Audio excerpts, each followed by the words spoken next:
माय माऊली नमस्कार. श्रावण मास कहाणी महोत्सव. श्रावण श्रीयाळ षष्ठी कहाणी अभिवाचन करते. श्रावण शुद्ध षष्ठी म्हणजेच नागपंचमीचा दुसरा दिवस. श्रीयाळ षष्ठी म्हणून हा दिवस प्रसिद्ध आहे. आपण शिवलीलामृत कथासार अभिवाचन ऐकलेच असेल. त्यात श्रीयाळ राजाची गोष्ट आपण ऐकली. श्रीयाळ राजा, त्याची राणी चांगुणा आणि त्याचा चांगला बाळ चिलिया संबंध सर्व कुटुंब शंकराचे भक्त होते. सर्व परिवार शंकराचा भक्त होते. अतिथीला देव मानणे, आपण कोणालाही दिलेला शब्द प्राणापलीकडे जाऊन राखणे याचे अनेक दाखले भारतीय संस्कृतीत आपल्याला दिसून येतात. शंकराचा निस्तीम भक्त असणारा राजा दातृत्व वचनाचा पक्का यासाठी प्रसिद्ध. दारी आलेल्या याचकाला जे मागेल ते अन्न खाऊ घालून तृप्त करणे, अतिथीचे आदरातिथ्य करणे, शंकराची उपासना करणे, त्याच्या जीवनाचे इति कर्तव्य करणे मानत असे. चांगुणा राणी गृहस्थ धर्म उत्तम निभावत होती.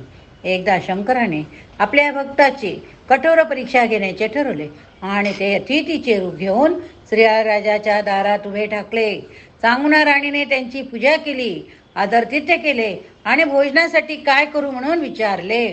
तात्काळ त्या अतिथीने नरमासाची मागणी केली. हो, कसली मागणी? नरमासाची मागणी.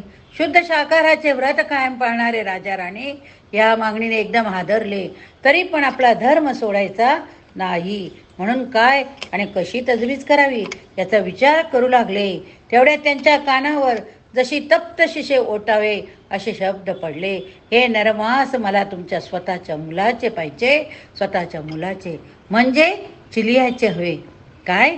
चिलियाचे हवे. दुसऱ्या कोणाचे नरमास मी ग्रहण करणार नाही. राजा राणीवर जशी वीज कोसळली. हो, अतिथी असला म्हणून त्याने काय आमच्या लाडक्या चिलिया बाळाच्या जीवावर उठावे असा विचार राजा करू लागला आणि राणी तर दुःखात पार बुडून गेली. राजाला सांगितले, दुसरे कोणातही मांस मला उपलब्ध करून द्या, मी रांधून अतिथीला तृप्त करते. परंतु श्रीयाळ राजा वचनाचा पक्का होता.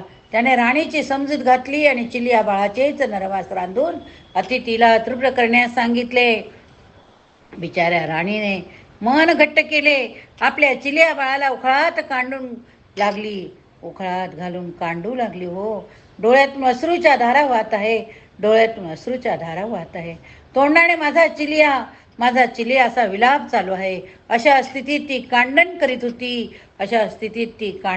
होती आणि वाचता सुद्धा डोळ्यात अश्रू येत आहे. इतक्यात आपल्या चिलियाचा निरागस चेहरा तिला दिसला. निदान त्याचे तोंड तरी आपल्याला नेहमी दिसेल असा विचार करून तिने तो डोक्याचा भाग बाजूला काढून ठेवला आणि राहिलेल्या धड शिजवून अतिथीला वाढले. मी या भोजनाचा धिक्कार करतो. यजमानाने स्वार्थाने काही भाग काढून ठेवलेले अन्न मी स्वीकारणार नाही असे म्हणून अतिथी निघून जाऊ लागले. आता मात्र खरी परीक्षा होती. हो, लाडक्या चिलिया बाळाचा जीव तर गेला होताच, पण ममतेपोटी काढून ठेवलेले डोके देखील आता ठेवता येणार नाही.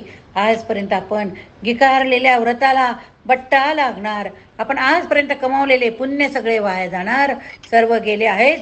निदान आता अतिथीचा कोप शाप तरी नको म्हणून शोकग्रस्त राणीने शेवटी लाडक्या चिलियाचे डोके देखील रानले. हो, आणि अतिथीच्या पानात वाढण्यासाठी घेऊन गेली. राजा आणि राणी दोघांनी अतिथीची क्षमा मागितली. आमच्याकडून प्रमाद झाला तरी आपण क्रोधविष्ट होऊ नये असे विनवले. भोजन सुरू करण्याची विनंती केली.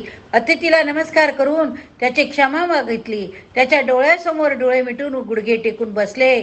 तेवढ्यात त्यांना आपल्या डोक्यावर हस्तस्पर्श जाणवला. उठा वत्सांनो, तुमची भक्ती पाहून मी प्रसन्न झालो आहे. तुम्ही मी घेतलेल्या परीक्षेत खरे उतरले आहात. तुमच्या मनात जी काही इच्छा असेल ती मागून घ्या. श्रीयाळ राजा चांगुणा राणीने हळूच डोळे उघडले. समोर त्याचे आराध्य दैवत शिवशंकर त्यांना आशीर्वाद देत होते आणि वर पण माग असे सांगत होते. राणी दुःखाच्या तीव्र अतिरेकाने म्हणाली, देवा, आमचा चिलिया बाळ तू तर आमच्या पासून हिरावून घेतलास. आता आम्ही जगून काय करू? वांज म्हणून माझ्या बाळाच्या आठवणीत जीवन कंठण्यापेक्षा आता आमच्या शिराचे देखील तुला बलिदान केलेले चांगले. त्यावर शंकर असं म्हणाले, राणी, तुमचा बाळ कुठे गेला नाही. हो, बघा, त्याला हाक मारा. राणीने व्याकुळून हाक मारली, अरे माझ्या चिलिया बाळा, अरे माझ्या चिलिया बाळा, कुठं आहेस रे, तू मला दिसत सुद्धा नाहीस. म्हणून ती रडू लागली. आणि काय आश्चर्य, अंगणामधून तिचा चिलिया बाळ धावत धावत आला. स्त्रिया राजाने चांगुणा राणीने आपले ब्रीद वाक्य सोडले, आपले ब्रीद सोडले नाही. अगदी त्यासाठी त्यांनी आपल्या बाळाचा बळी देखील दिला. त्याची परमेश्वरावरील निष्ठा, अढळ विश्वास, दातृत्व याची आठवण ठेवण्यासाठी दरवर्षी श्रावण महिन्यात नागपंचमीच्या दुसऱ्या दिवशी म्हणजे शुद्ध षष्ठी या दिवशी स्त्रियाळ षष्ठी साजरी केली जाते. एकदम हृदयद्रायक असणारी ही चिल्या बाळाची कथा वाचून आपले मन हे लावून जाते. इतक्या थोर विभूती आपल्या इतिहासात होऊन गेल्या, याचा सार्थ अभिमान वाटतो, याचा सार्थ अभिमान वाटतो. चिलिया बाळाची कथा ऐकून खरोखर अंगावर शहारे आले, खरोखर अंगावर शाले आले.